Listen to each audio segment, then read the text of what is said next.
Hey, warriors of the dawn, the world is still asleep when you open your eyes. There's something sacred about that moment, the quietness wrapping around you like a gentle promise. No notifications, no demands, just you and the soft whisper of a new beginning. This isn't just another morning. This is your canvas, untouched and waiting. Marcus Aurelius, the philosopher emperor who ruled Rome, would wake before dawn and ask himself a powerful question: what am I waking up to do today? He understood something profound, that the morning doesn't just happen to us. We happen to the morning, we shape it.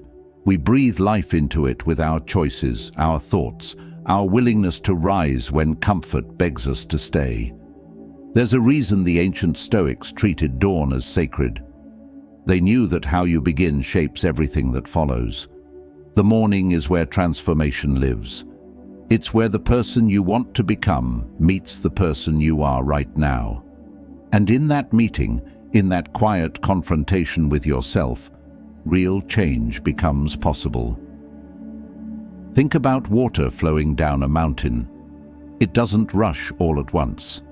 It begins with a single drop, then another, each one following the path of least resistance until, over time, it carves canyons through solid rock. Your morning is that first drop. Small, yes, but powerful beyond measure when given consistency and intention. We live in a world that celebrates the night, the late hours, the burning midnight oil, the idea that rest is somehow weakness. But the Stoics knew better. They understood that true strength isn't found in exhaustion, it's found in discipline, in the quiet victory of choosing presence over convenience, of choosing growth over comfort. Seneca once wrote, "Begin at once to live and count each separate day as a separate life." Each morning is a miniature lifetime. It has its own beginning, middle, and end. Its own opportunities and challenges. Its own moment of choice where you decide, will I be intentional or will I be reactive? When you wake early, you're not just gaining time. You're reclaiming sovereignty over your life. You're saying, I choose how this day begins. I choose the energy I bring. I choose the thoughts I feed. And that choice, that simple, profound choice, ripples through everything that follows. The beauty of morning isn't just in its quietness, it's in its honesty. The morning doesn't lie to you. It shows you exactly who you are when no one is watching, when there's no audience to perform for, when it's just you, your breath, and the question, what kind of person do I want to be today? This isn't about perfection. It's not about becoming someone you're not. It's about meeting yourself with compassion and clarity, about building a relationship with discipline that feels like love, not punishment, about understanding that every sunrise is an invitation, not a demand, but an invitation to start again. So, as we journey through these 7 principles of morning stoicism, remember, you're not just learning strategies. You're rediscovering an ancient wisdom that has guided warriors, philosophers, and everyday heroes for thousands of years. You're learning to treat your morning as what it truly is, a gift, a teacher, and a sacred space where the person you're becoming takes shape. Pause the video right now and type these words in the comments. I rise with intention and purpose. Make it your declaration to the universe. Don't skip any part of this video. Your transformation lives in the complete journey. Let's begin. Number 1. The power of predictable ritual. There's something deeply human about ritual, something that reaches past our logic and touches the part of us that craves meaning, connection, and continuity. The ancient Stoics understood this. They didn't just wake up randomly and hope for the best. They built ceremonies around their mornings, simple, repeatable acts that transformed ordinary moments into something sacred. Epictetus taught his students about the concept of premeditatio malorum, the premeditation of challenges. But he also taught something equally important: the power of consistent practice. He would say, first say to yourself what you would be, and then do what you have to do. Your morning ritual is where that transformation begins. It's where saying becomes doing. Think about a lighthouse standing firm against crashing waves. It doesn't change its position based on the weather. It doesn't move when storms come. It stands exactly where it needs to stand, offering the same light, the same guidance, night after night, storm after storm. Your morning ritual is your lighthouse. It's the fixed point in a changing world. When you create a predictable morning sequence, even something as simple as waking at the same time, drinking water, sitting in silence and setting an intention, you're doing something revolutionary. You're telling your nervous system, you are safe, you are grounded, we know what comes next. And in that safety, in that groundedness, your mind stops spinning and starts focusing. The beauty of ritual isn't in its complexity, it's in its reliability. Your brain loves patterns. It craves them. When you repeat the same morning sequence day after day, your brain starts to anticipate it. It prepares for it. The resistance you feel on day 1 starts to dissolve by day 7. By day 30, it's not willpower anymore. It's just who you are. But here's what makes this Stoic: not just routine, intention. Anyone can go through motions. The Stoics infused their rituals with meaning. When Marcus Aurelius performed his morning routine, he wasn't just checking boxes. He was preparing his soul for the day ahead. He was remembering his values, his purpose, his commitment to virtue. So what does this look like practically? It means choosing 3 to 5 simple actions that ground you. Maybe it's lighting a candle and taking 3 deep breaths. Maybe it's reading a page of wisdom. Maybe it's looking out the window and acknowledging the gift of another day. The specific actions matter less than your presence within them. Notice the word presence. This is where most people lose the power of ritual. They create a routine, but they sleepwalk through it. They're physically there, but mentally they're already in the chaos of the day. The Stoic approach is different. Each action deserves your full attention. Each moment is honored. When you drink water, you feel the water. When you breathe, you feel the breath. This is how ritual becomes transformation. There's a reason monasteries have bells, why sacred traditions have prayers, why winners have pre-game routines. They all understand something fundamental. Consistency creates capacity. When your morning is predictable, your mind is free to go deeper. You're not wasting mental energy deciding what to do next. You're channeling that energy into presence, into growth, into becoming. And here's the paradox. This structure doesn't limit your freedom, it creates it. When your morning is solid, when it's something you can rely on, the rest of your day has space to be flexible. You can handle surprises, you can adapt to challenges, because you started from a place of centeredness, not chaos. The Stoics also knew something about imperfection. Your ritual won't be perfect every day. Some mornings you'll be tired. Some mornings you'll resist. Some mornings life will interrupt. And that's okay. The power isn't in perfection. It's in return. It's in saying, yesterday I stumbled, but today I'm back. This is the practice. This is the path. So ask yourself tonight before you sleep, what 3 simple actions will anchor my morning? What ritual will I commit to, not for a week, but for a lifetime? What sequence will become my lighthouse?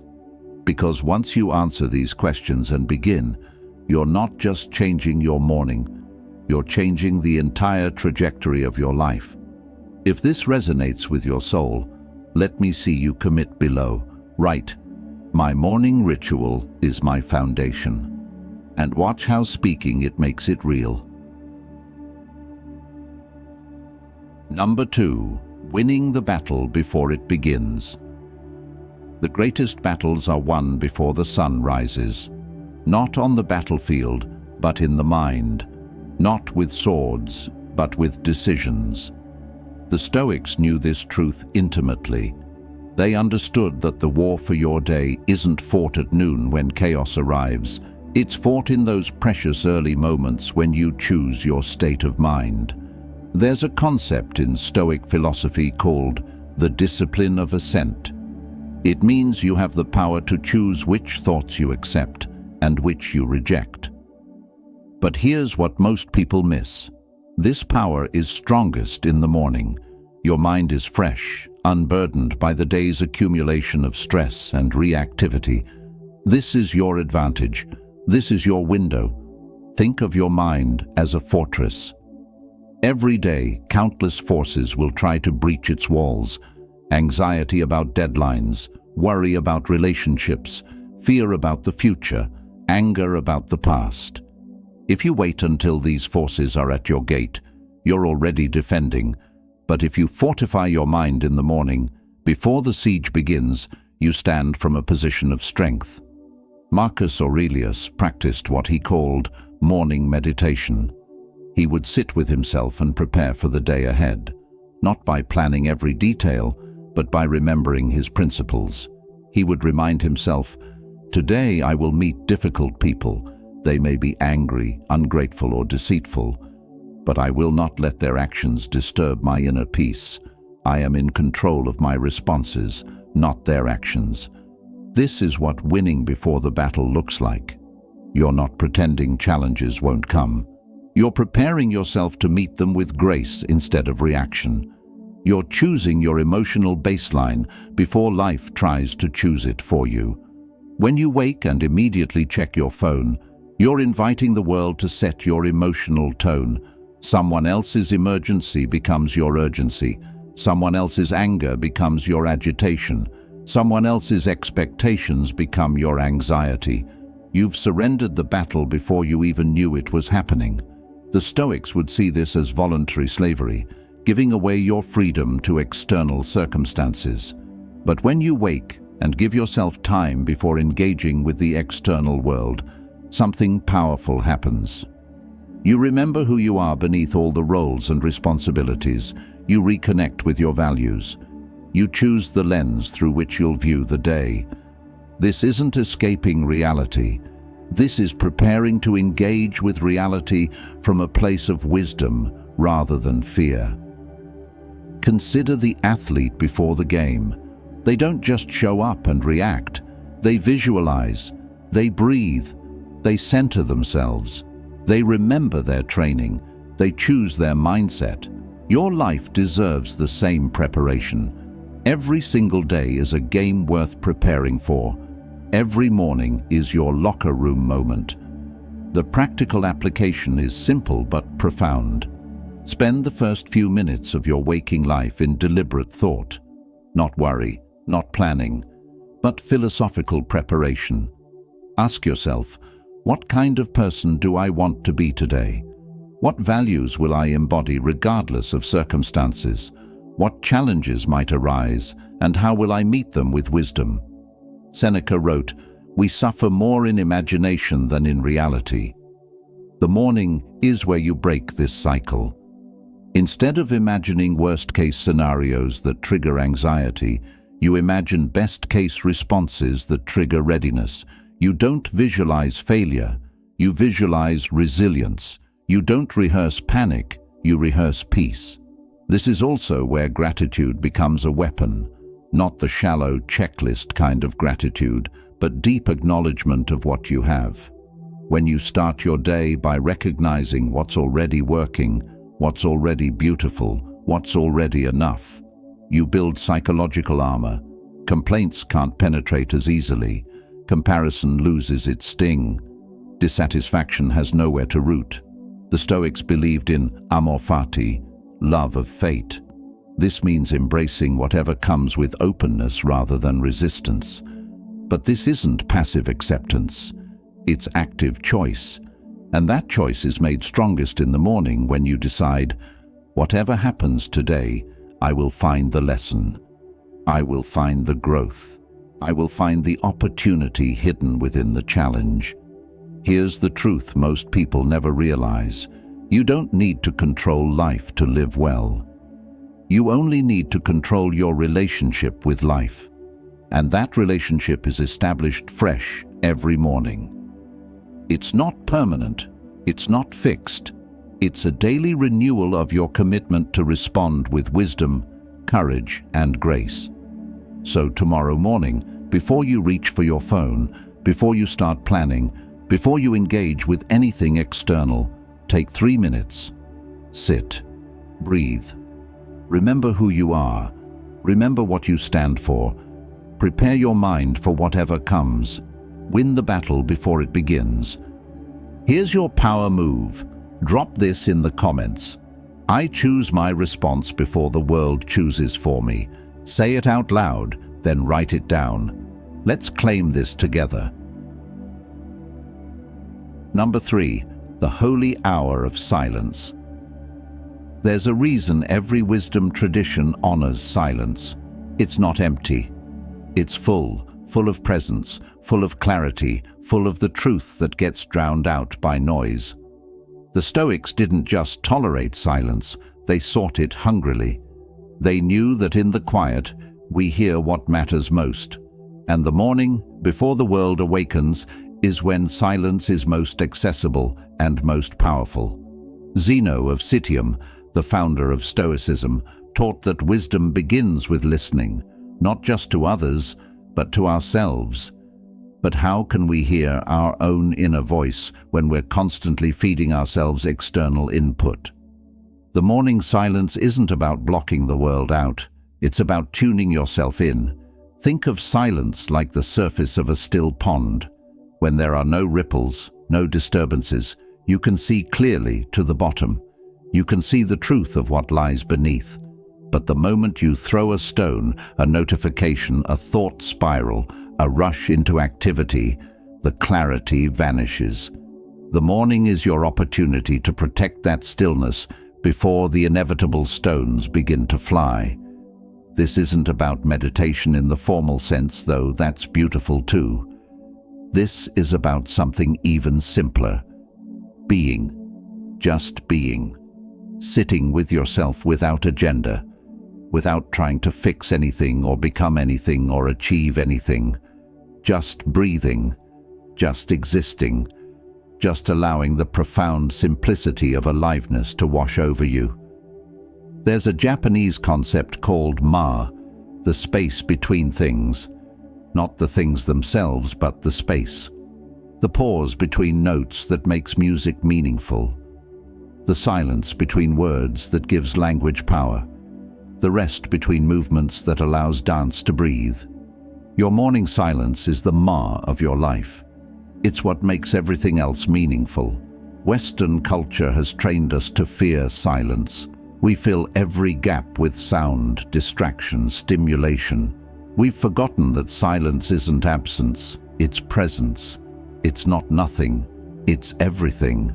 In silence, you're not losing time, you're gaining yourself. You're not being unproductive, you're accessing the source of all true productivity. The Stoics practiced what they called retreat into the self. Not physically withdrawing from the world, but creating internal sanctuary. And the morning is the easiest time to access this sanctuary because the world isn't yet demanding your attention. The emails can wait. The problems haven't activated yet. The roles you play, parent, employee, partner, they're still dormant. In this space, you're just you. Here's what happens in that silence. Your nervous system regulates. Your stress hormones normalize. Your prefrontal cortex, the part of your brain responsible for wisdom, decision-making, and emotional regulation, comes fully online. You're not just sitting there doing nothing. You're physiologically preparing your entire system to function at its highest level. But beyond the science, there's something spiritual about morning silence. Not religious necessarily, but spiritual in the sense of connecting with something larger than your immediate concerns. When you sit in silence, you remember perspective. Your problems seem smaller. Your gratitude feels bigger. Your sense of connection to life itself deepens.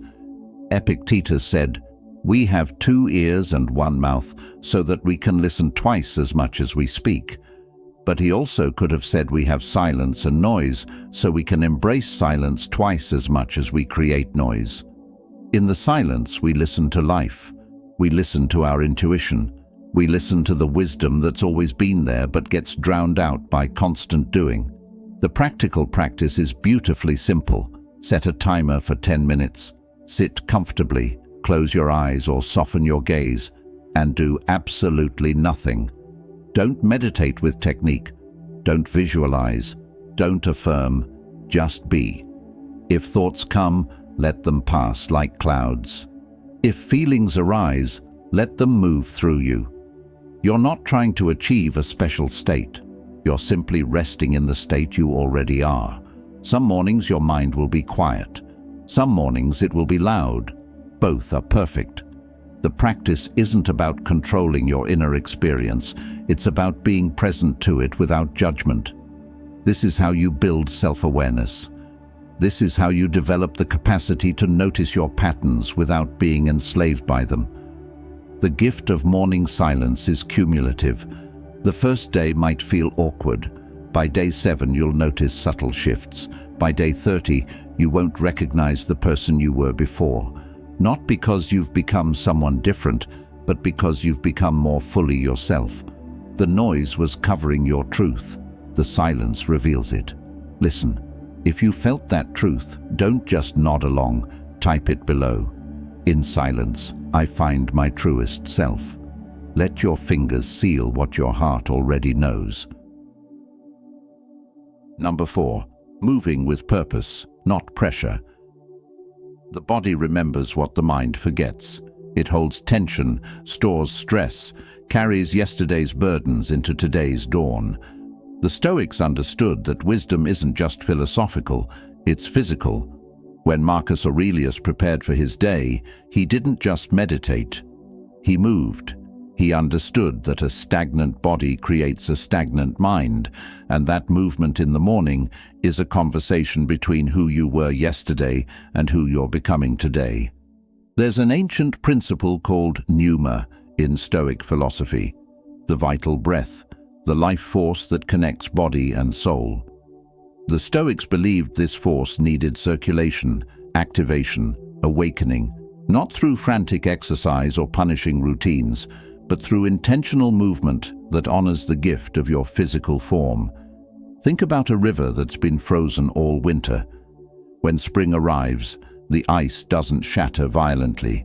It melts gradually, gently, until the water remembers how to flow. Your morning movement is that thaw. After hours of stillness during sleep, your body needs to remember its aliveness, not through shock, but through invitation. This isn't about becoming an athlete or achieving fitness goals, though those are beautiful pursuits. This is about something more fundamental, inhabiting your body with presence and gratitude. When you stretch in the morning, you're not just loosening muscles. You're saying thank you. Thank you to your legs that will carry you. Thank you to your arms that will reach and hold. Thank you to your heart that beats without asking permission. Seneca wrote about the importance of physical resilience, but not for vanity or competition. He saw the body as a vessel for virtue. How can you practice courage if your body is weak from neglect? How can you practice discipline if you've never asked your body to do something challenging? How can you practice wisdom if you're disconnected from the physical intelligence your body offers? The morning is the perfect time for this reconnection because your body is honest in the morning. It tells you where you're tight, where you're holding stress, where you need attention. This feedback is a gift. When you move mindfully, whether it's yoga, walking, stretching, or simply flowing through gentle movements, you're listening to your body's wisdom instead of overriding it. Here's what most people get wrong. They approach morning movement with the same pressure they bring to everything else. They need to burn calories, hit targets, check boxes. But the Stoic approach is different. Movement in the morning isn't another task to accomplish. It's a meditation in motion. It's a way of saying, I'm here, I'm present, I'm alive. Consider how animals move when they wake. A cat doesn't consult a workout plan. It stretches luxuriously, fully, instinctively. A dog doesn't count repetitions. It shakes, stretches, plays. They move because movement is natural, joyful, necessary. Somewhere along the way, we humans forgot this. We turned movement into obligation instead of celebration. The practice can be remarkably simple. 5 to 10 minutes of intentional movement.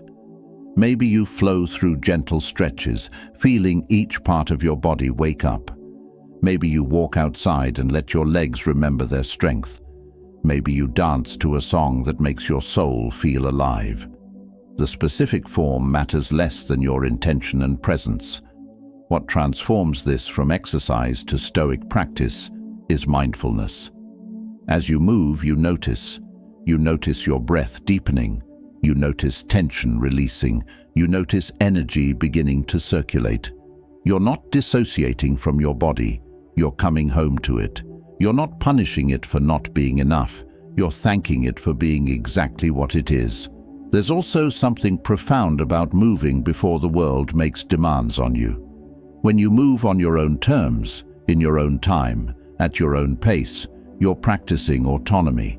You're reminding yourself that your body is yours, not your employer's, not your family's, not society's, yours.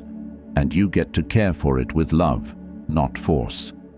Epictetus taught his students about the dichotomy of control, focusing on what's within your power. Your body's movement is within your power. You can't control if you get sick. You can't control aging.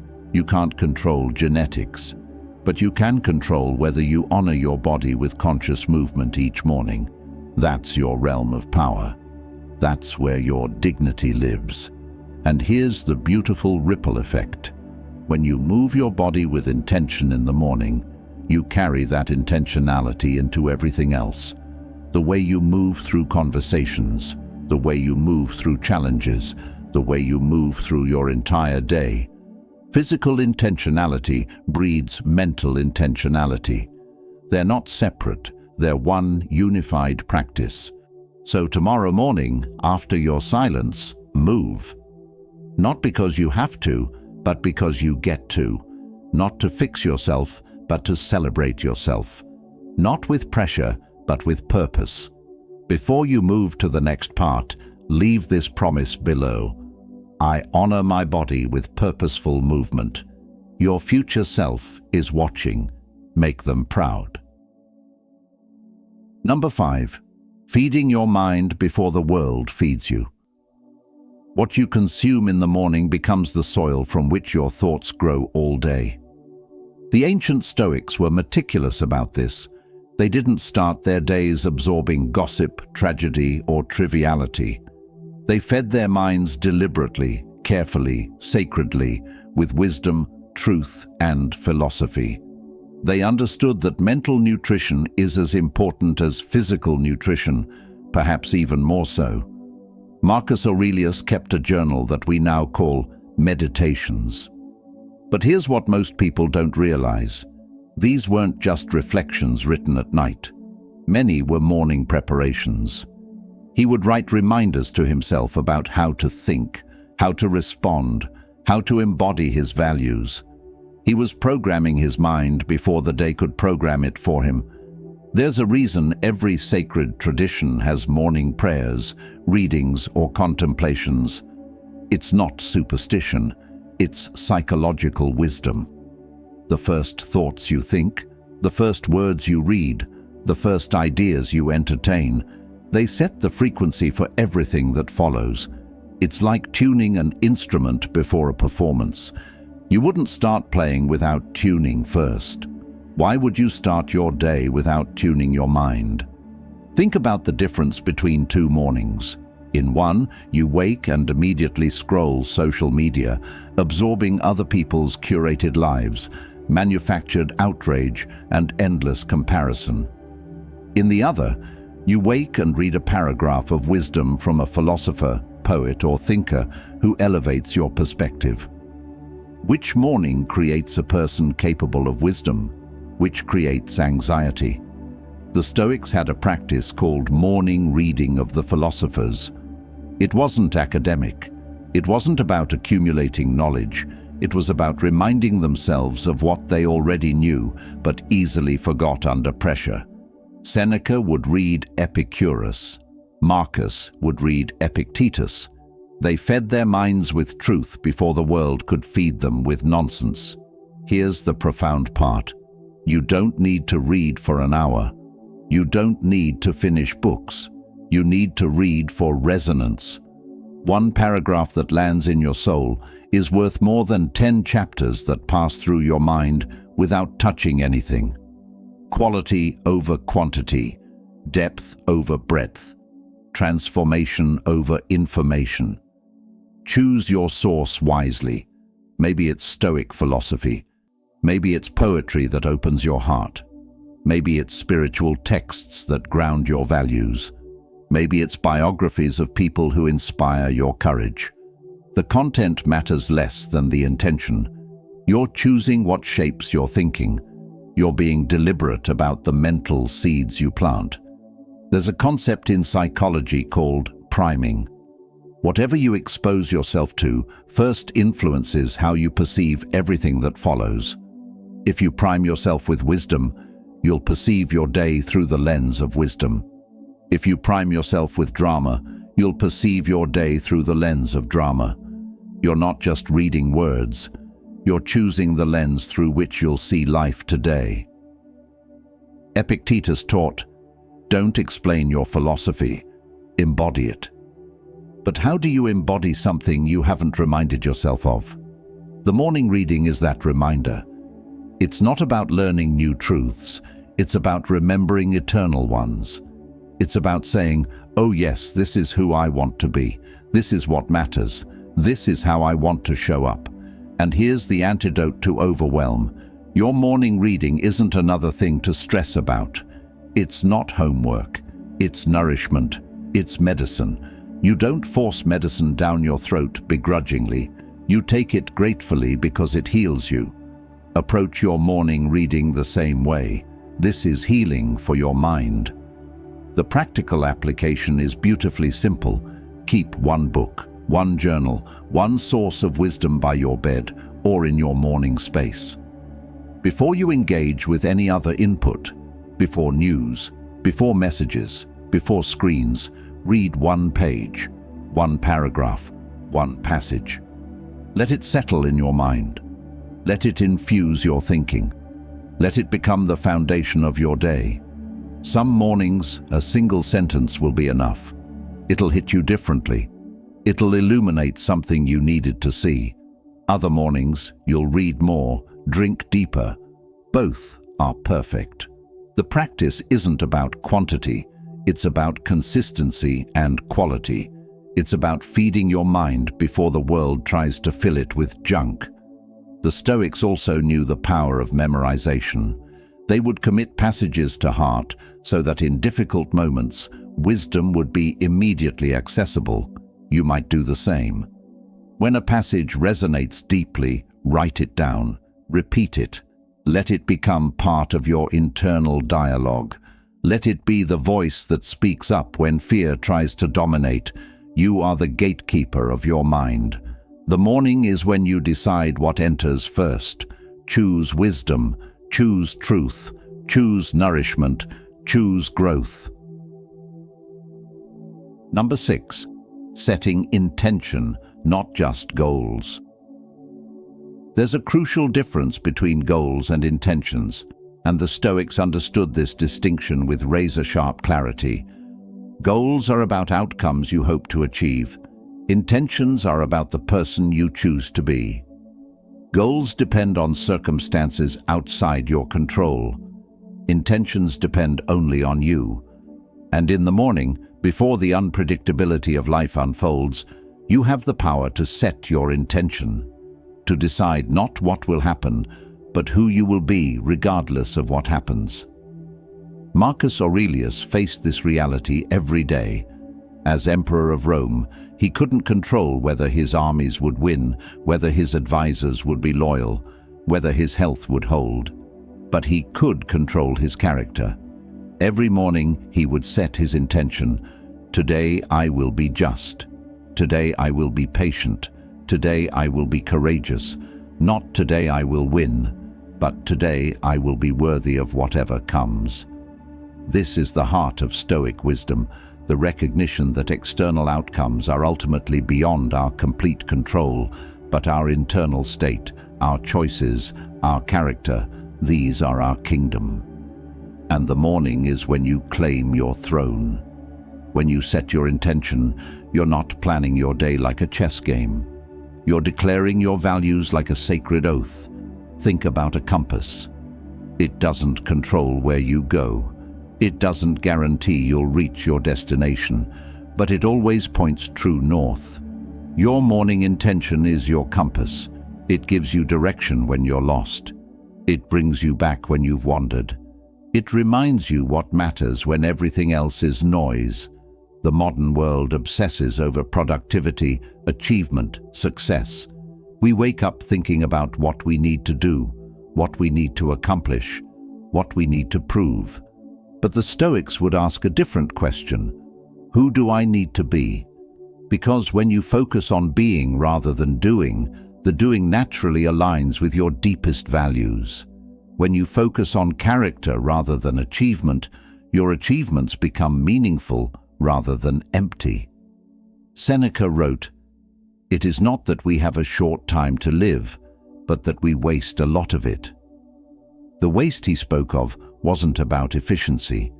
It was about living without intention, going through the motions, reacting instead of responding, drifting instead of directing.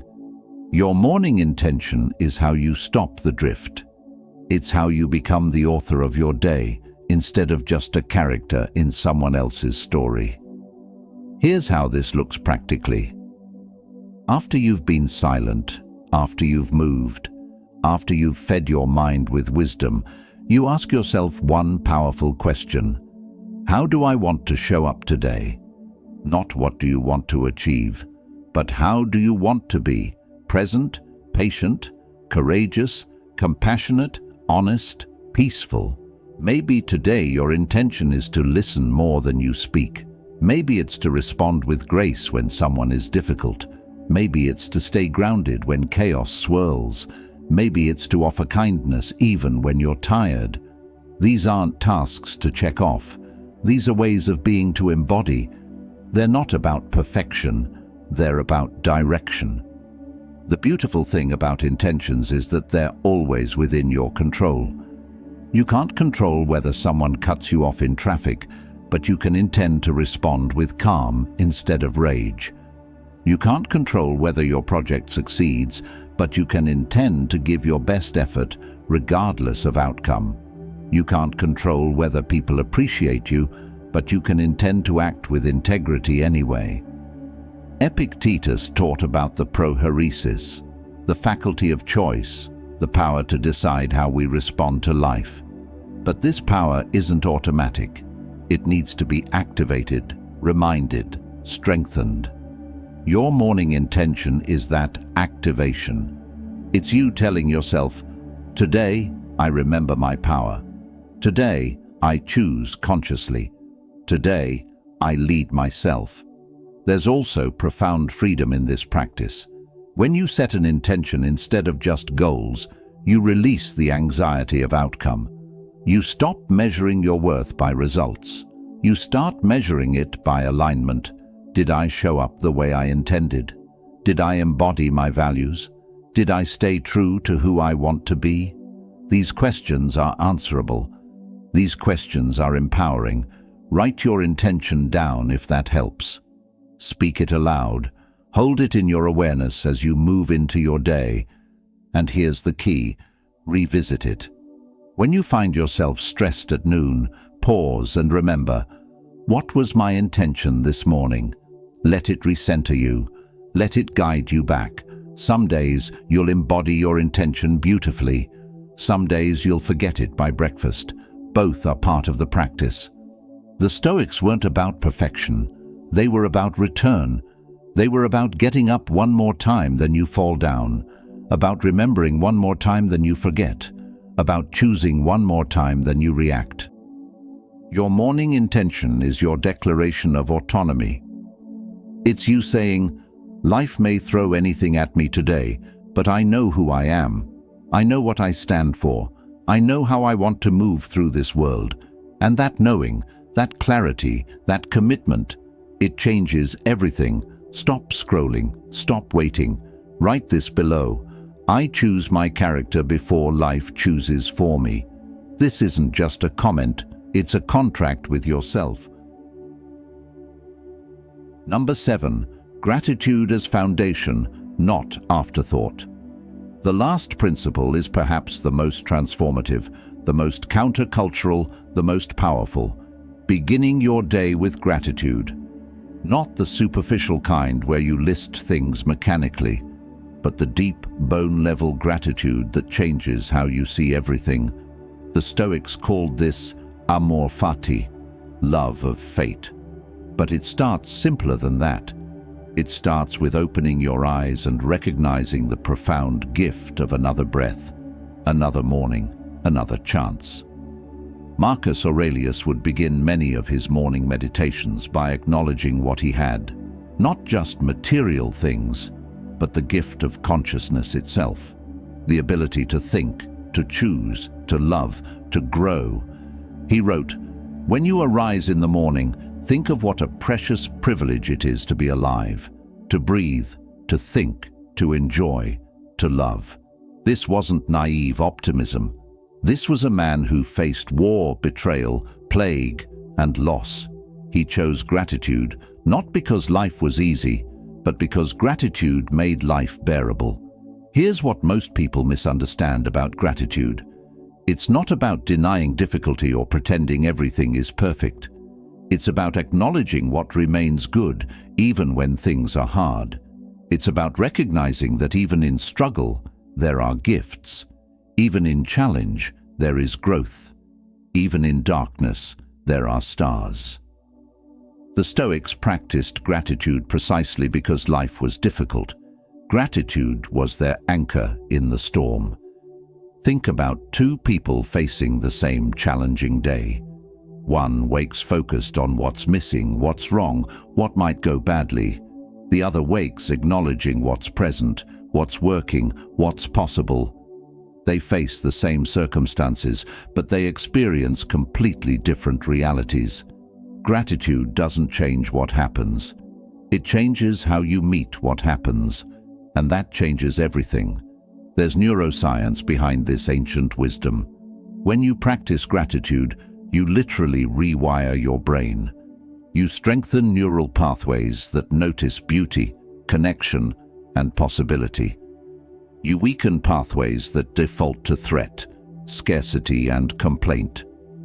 Your morning gratitude practice isn't just feel-good philosophy. It's practical brain training that makes you more resilient, more creative, more capable of joy. Seneca wrote about the practice of praemeditatio bonorum, premeditation of good things. While they're famous for imagining challenges, the Stoics also deliberately acknowledged blessings, not to take them for granted, but to truly see them, to feel them, to let them penetrate past the numbness that daily life creates. The morning is the perfect time for this, because you haven't yet accumulated the day's frustrations. You're starting fresh. Your heart is more open. Your defenses are down. This is when gratitude can sink deepest. This is when it can become your foundation, rather than an afterthought you remember when everything else fails. Here's the practice. Before you rise from bed, or right after your morning ritual, place your hand on your heart. Take 3 breaths. And acknowledge 3 specific things you're grateful for. Not generic things. Specific things. Not, I'm grateful for my family, but I'm grateful for the way my daughter laughed yesterday. Not, I'm grateful for my health, but I'm grateful that my legs carried me through the day. Specificity makes gratitude real. The Stoics also practiced negative visualization, imagining loss, not to be morbid, but to appreciate what they had. You might do this gently. What if this morning had been taken from you? What if you hadn't woken up? What if this chance was gone? When you touch the fragility of existence, gratitude stops being intellectual and becomes visceral. You feel it in your bones. But here's the deepest layer: gratitude for the challenges. This is advanced Stoicism. This is where amor fati lives. Can you be grateful for the difficult day ahead? Not because you want it, but because it will teach you something. Because it will forge something in you that ease never could. Because struggle is the price of growth, and growth is the point of being alive. Epictetus taught that we should thank the universe for everything that happens, because everything is training. Every challenge is a teacher. Every obstacle is an opportunity to practice virtue. When you start your morning with this perspective, you're not dreading the day. You're meeting it as a worthy opponent, a skilled coach, a sacred assignment. This doesn't mean forcing positivity. Some mornings are heavy, some days are dark. The Stoics acknowledged this. But even in heaviness, there's something to honor. Even in darkness, you can be grateful for your own resilience, for your willingness to keep going, for the strength that only comes from carrying weight. Your morning gratitude practice is your rebellion against cynicism, against the cultural tendency toward complaint and comparison, against the voice that says nothing is ever enough. You're choosing differently, you're seeing differently, you're living differently. Let gratitude flow through your fingertips. Type below, I begin each day with a grateful heart. Feel the shift as you write it. That's transformation happening in real time. The sun rises whether we're ready or not. But how we meet that sunrise, that's entirely up to us. These 7 Stoic principles aren't rules to follow perfectly. They're invitations to return to yourself again and again, morning after morning. They're reminders that transformation doesn't happen in grand moments. It happens in the quiet consistency of how you begin. Marcus Aurelius, Seneca, Epictetus. They didn't have easy lives. They faced everything we face and more: war, loss, betrayal, uncertainty. But they discovered something timeless. The morning is your reset button. No matter what happened yesterday, you get to begin again today. No matter how many times you've stumbled, you get another chance when the sun rises. Your morning isn't just preparation for life. It is life. Each one is a complete experience, a small lifetime with its own beginning, middle, and end. When you treat it as sacred, when you fill it with ritual, silence, movement, wisdom, intention, and gratitude, you're not just improving your morning, you're becoming the person you were meant to be. The world will always pull at you. It will always demand, distract, and disturb. But before the world wakes, you have this time, this space, this choice.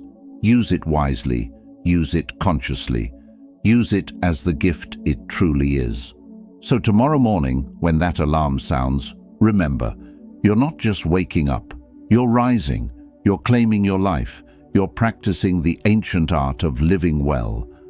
One morning at a time, one choice at a time, one intentional breath at a time. The Stoics are with you. Thousands of years of wisdom are with you. And most importantly, your own deepest self is with you, waiting to be remembered, honored, and lived fully. Wake up early. Start your day right. Listen every day.